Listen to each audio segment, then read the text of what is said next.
Àbíkẹ́ Adé tèmi. Àwọn ọmọ tó ń sọ, àwọn alájàs, ọmọ alájà, àwọn aláṣẹ àtolùdarí iléeṣẹ́ T&T Collections. Àbíkẹ́ Adé, CEO Exclusive Cakes. Àríkẹ́ Adé, CEO Beauty Touch Makeover. Àwọn olówó ọmọ màmá olówó. Àwọn wíníwíní lójú orogún, èjìwọ̀rọ̀ lójú ìyá ẹ̀. Èjìrẹ́ ará ìsokùn ẹ̀dúnjọ bí ọba ọmọ. Ẹ̀yin ọmọ agbórí igi rétérété. Àríkẹ́ ọ̀kan bábí méjì ló wọlé tọ̀ mí. Àbíkẹ́ ń bẹ́yìn lọ bẹ́kìsì bẹ́kẹ́sẹ́. Tẹ́ ẹ fẹsẹ̀ méjèèjì bẹ́ sílé alákìsà sanwó-do nígbà aṣọ. Ẹ̀yin èèyàn mi ṣe ni ká ẹ bá ń kí àwọn ẹ̀dúnjọ bí àwọn ọmọ agbórí igi rétérété. Àbíkẹ́ wọ́n nílé tẹ́ ẹ bá wò ó dilé owó. Àríkẹ́ ọ̀dẹ̀dẹ̀ tẹ́ ẹ bá yà sí ó dilé ọlà. Èjì rẹ̀ wọ́n lẹ́ni bá bu ìṣẹ̀lẹ̀ bá rẹlé. Ẹni bá wá yìn ìjù ṣẹlẹ̀ ń padà lẹ́yìn rẹ̀.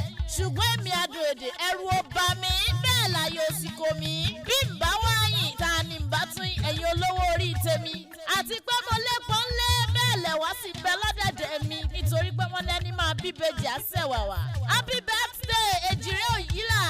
Ọ̀pọ̀ ọdún lẹ́ ṣe láyé ẹ̀ ní kúkú àìtọ́jọ́ long life and prosperity ní fún yín. Ẹ ṣàmọ́dún nínú ọlá, owó àtàlàáfíà. Ọlá yín ò ní rẹ̀yìn wàrà fàánà òmùnkánà àlíyá ni.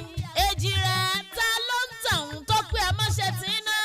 Ẹni bá pé ẹ má ṣe tí ń tó bá lówó tó pọ̀ yóò sì tún máa tọrọ jẹ ni. Nítorí o méjì kọ́ nítorí pé kò rán tara rẹ̀ ní tiyín ló ń rán.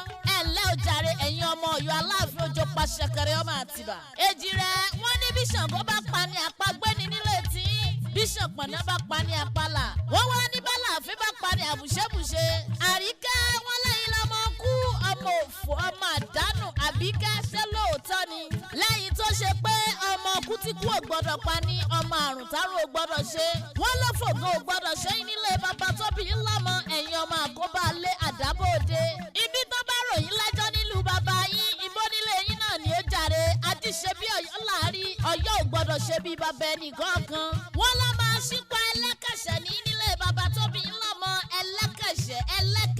ẹlẹ́kẹ̀ṣẹ̀. Ògbóná girigiri lọ́jọ́ ọjà. Ẹ̀lẹ́ òjàre ọmọ tó ṣe mọ́ ṣe. Wọ́n ní tí a bá ṣèkàtà ńlẹ̀ yín ẹ tún ṣe sùúrù ní lẹ́yìn tó ṣe pé ọmọ agbọ́jọ́ ogun mátì ní nílé bàbá tóbi ńlọ́mọ. Àríkẹ́ Àbíkẹ́ adùn èdè làwọn fans mi ń pè mí láti iléeṣẹ́ Amap Entertainment Concept mi. Ọlá Caesar ló kúkú rán mi sí aláṣẹ àtolùdarí iléeṣẹ́ Ọlá Caesar Beauty World. Òun ló ní ká ṣe ń pẹ̀lẹ́